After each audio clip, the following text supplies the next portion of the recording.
Yeah. So now let us see what do you mean by IoT communication APIs.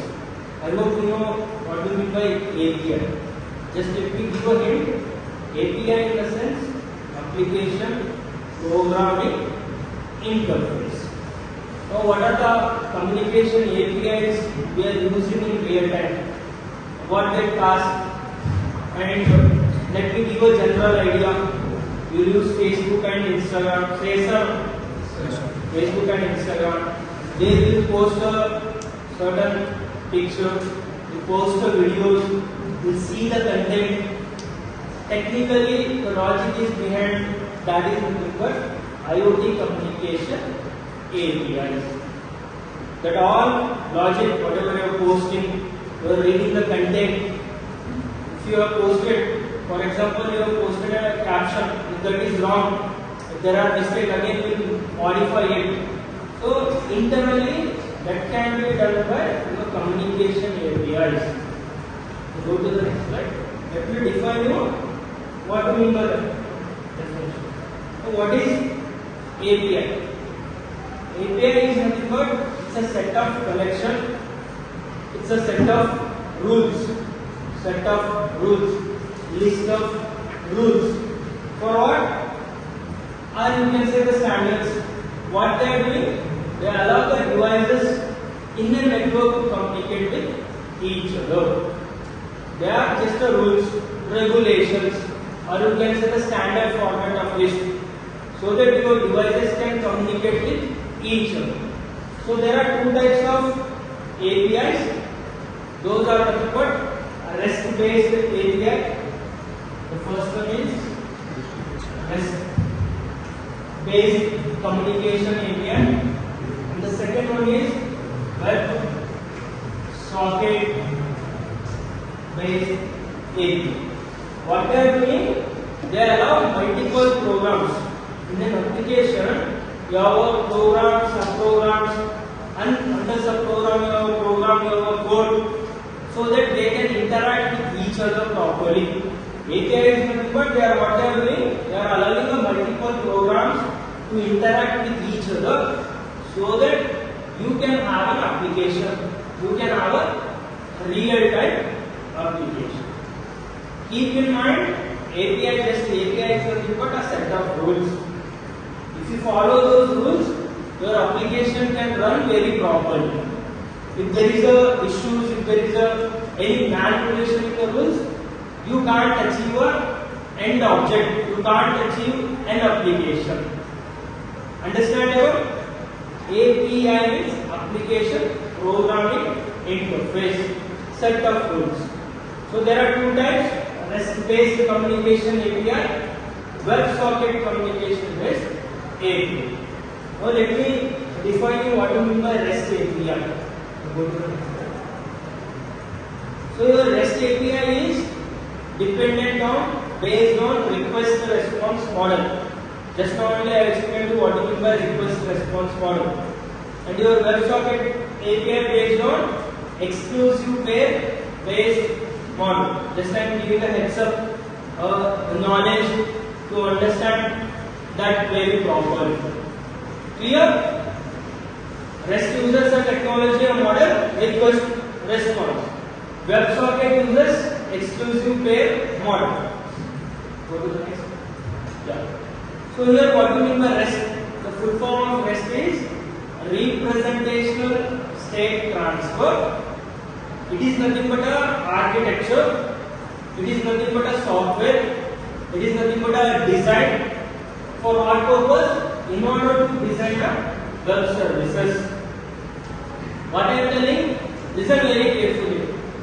REST is nothing but the full form is representational state transfer.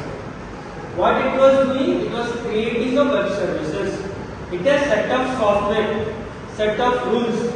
For what purpose? Creating web services. Go to the Google Chrome option. There it is already open. Google Chrome. Second tab. Google Chrome open. Escape button. Escape. Google Chrome The second web services are here. Third one. Yeah. So web services in the sense nowadays they are using Siri. Hey Siri, they will search something. Say some. Yes, sir. That can be done by your REST-based API. A Google weather engine. You type something in order to know the weather forecast of a certain area, certain location. That internally can be done by REST-based API. And Google Maps, you use Google Maps in your daily routine. The Ola user cap. That internally done by REST-based communication API. Those are the services. From REST-based API, they are creating Google Map. They are creating a Google search engine. They are creating a, let's say, the Google Doc. Everything is done by REST-based communication API. Understandable? Just I am giving the idea what can be done by using a REST-based API. Google Maps, Google search engine, Google Doc, and any other payments, the phone pay, Paytm, everything are dependent on REST-based communication API. Internally, they are using this API in order to have an application. Understandable? Say some. Making it as simple. Google Maps, search engine, Google Doc, phone pay payments, Paytm payments. These are all applications are based on REST-based communication API. Go to the first tab.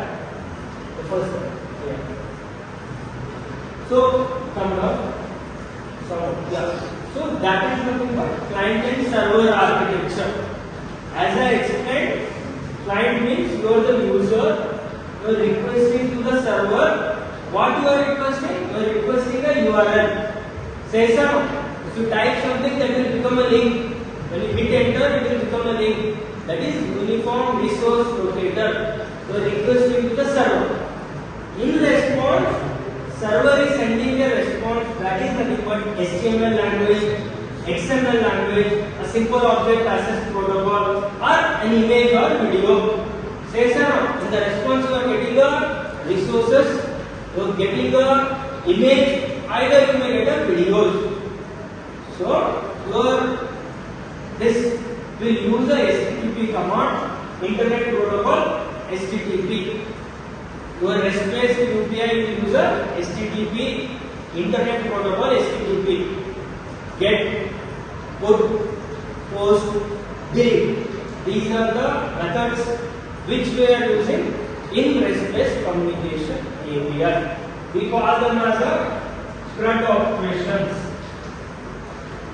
C for create, R for reading the content, U for updating it, D for deleting the post. Understandable? Now come down. Yeah. Get, post, put and delete. Get means you get the resources. By typing a command get, HTTP command get, you get all the resources with a response for 200. For example, if you are not getting anything, you will get an error, say some HTTP error, it will say your Google HTTP error 404 not found. If something not found, you will get an error message. That is nothing but it returns a error 404 not found or 400 bad request. That is nothing but HTTP command, which are internally done by request that REST API.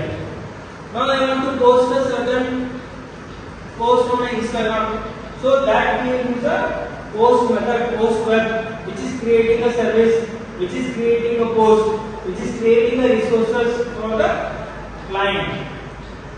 Understandable? If I create a resource, it will give a HTTP status 201. It will give a HTTP status 20. Like that, I have posted something, I want to manipulate it, I will go for updating purpose. I want to delete that, I will request HTTP command del operation. Those are nothing but CRUD operations in HTTP with REST API is using. Understandable? Concentrate video. As simple as it is: creating, reading, updating, deleting. internally done by REST API. They are using HTTP methods, HTTP protocol. Here, say sir, go to the slide. Go to the next slide.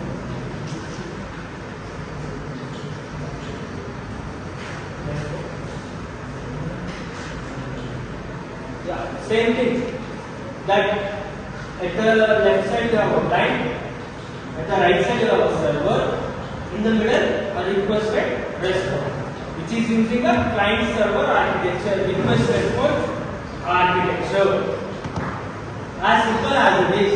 You are asking something and in response you will get a JSON, HTML, XML language as an answer, video as an answer, image as an answer. Go to the next slide. The same thing.